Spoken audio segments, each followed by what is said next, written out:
These GM and Ford EVs will lose their tax credit on January 1, 2024.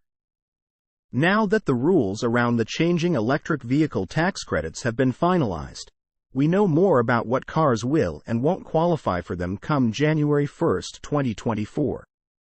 For now, at least, quite a few models from General Motors, Ford, and even Tesla will lose their credits. GM said yesterday it expects the Cadillac LYRIQ and Chevrolet Blazer EV to lose eligibility for the U.S. EV tax credit starting next year, albeit only temporarily. According to a Detroit News report, the tax credits are changing again in January. The tax credit system, which in January 2023 applied to almost every EV on sale, is now being slimmed down to prioritize cars whose battery materials aren't made in what the U.S. government calls a foreign entity of concern, specifically China. And due to China's power over the EV supply chain, that impacts quite a few cars. But automakers are quickly working to rectify that problem. After reviewing Treasury's long-awaited proposed guidance, we believe the Cadillac LYRIQ and Chevrolet Blazer EV will temporarily lose eligibility for the Clean Vehicle Credit on January 1, 2024. Because of two minor components, GM spokesperson Liz Winter said in a statement to Inside EVs.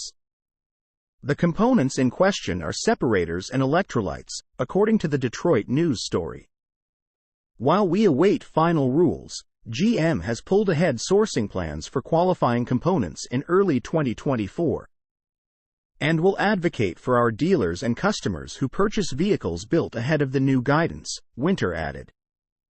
GM said it expects both electric SUVs to qualify for the credit again in early 2024, without providing a timeline. The company added that the Chevrolet Equinox EV, Chevrolet Silverado EV, GMC Sierra EV, and Cadillac Optiq produced after the sourcing change will be eligible for the full incentive. Mind you, the Chevrolet Bolt EV and Bolt EUV will remain eligible for the credit come January 1, 2024. Interestingly, GM said it is committed to providing the equivalent EV tax credit purchase amount for any vehicles that became ineligible due to the new guidelines. Beginning in January, according to a letter to dealers signed by John Roth, Vice President of Cadillac, and Scott Bell, Vice President of Chevrolet, and seen by the Detroit News. In other words, at least for now, it sounds like GM is going to give a similar discount to EVs until it sorts out the battery issues. We'll provide information on that as we get it. Ford is also losing eligibility for some key EVs. The automaker announced that the E-Transit electric van and Mustang Mach-E will lose the $3,750 tax credit in 2024. While the Lincoln Aviator Grand Touring plug-in hybrid will also lose the $7,500 incentive.